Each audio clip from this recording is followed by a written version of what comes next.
Fluid power systems or fluid power engineering. Fluid power is the technology that deals with the generation, control, and transmission of power using pressurized fluids. Fluid power is called hydraulics when the fluid is a liquid, and is called pneumatics when the fluid is a gas. Hydraulic systems use liquids such as petroleum oils, synthetic oils, and water. Pneumatic systems use air as the gas medium because air is very abundant and can be readily exhausted into the atmosphere after completing its assigned work. Components of a fluid power system, hydraulic system. Some of the components are filter, pump, motor, pressure regulator, oil tank, direction control valve, load, and an actuator.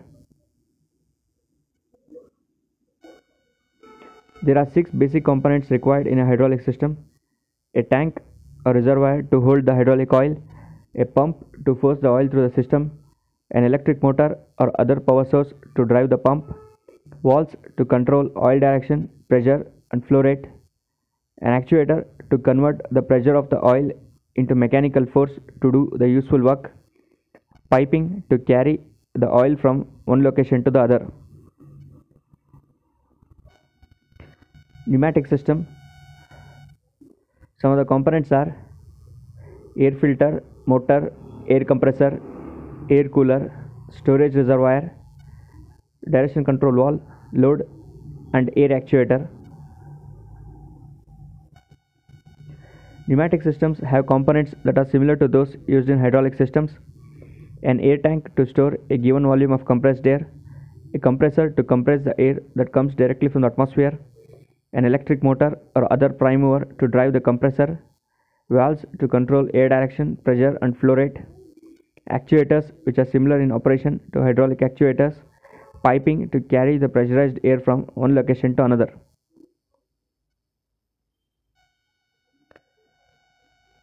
Comparison between hydraulic and pneumatic systems. It employs a pressurized liquid as fluid. It employs a compressed gas, usually air, as a fluid. An oil hydraulic system operates at pressures up to 700 bar. A pneumatic system usually operates at 5 to 10 bar. Generally designed as closed system, usually designed as open system. The system slows down when leakage occurs. Leakage does not affect the system much. Valve operations are difficult. Valve operations are easy. Heavier in weight, lighter in weight. Pumps are used to provide pressurized liquids. Compressors are used to provide compressed gases. The system is unsafe to fire hazards. The system is free from fire hazards. Automatic lubrication is provided. Special arrangements for lubrication are needed. Advantages of fluid power system. Fluid power systems are simple, easy to operate, and can be controlled accurately. Fluid power gives flexibility to equipment without requiring a complex mechanism.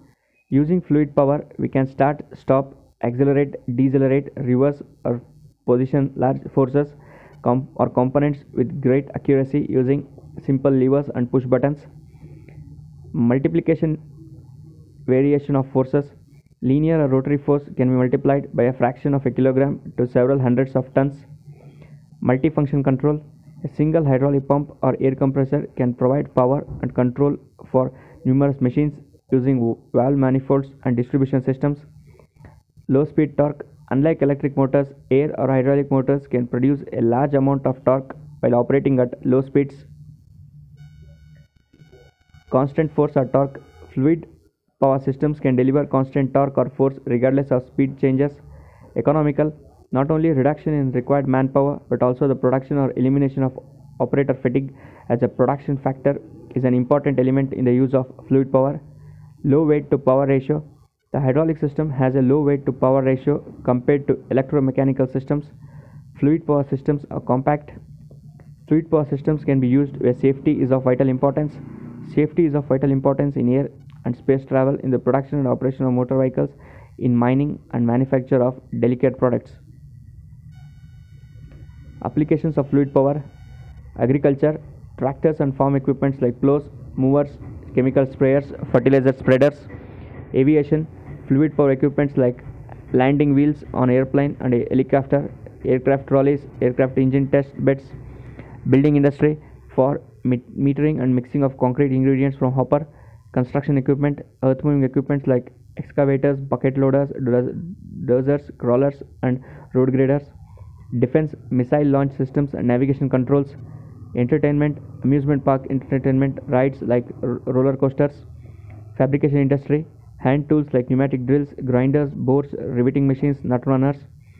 Food and beverage, all types of food processing equipment, wrapping, bottling. Foundry, full and semi-automatic molding machines, tilting of furnaces, die casting machines. Material handling, jacks, horse, cranes, forklift, conveyor system. Transmission of power at static and dynamic states. A hydrostatic system uses fluid pressure to transmit power. Hydrostatics deals with the mechanics of still fluids and uses the theory of equilibrium conditions in fluid. The system creates high pressure and through a transmission line and a control element. This pressure drives an actuator, linear or rotational. The pump used in hydrostatic systems is a positive displacement pump. An example of poor hydrostatics is the transfer of force in hydraulics. Hydrodynamic systems use fluid motion to transmit power. Power is transmitted by the kinetic energy of the fluid.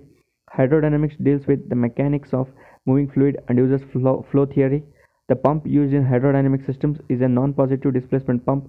An example of pure hydrodynamics is the convenience of flow energy in turbines in hydroelectric power plants. In oil hydraulics, we deal mostly with the fluid working in a confined system, that is hydrostatic system.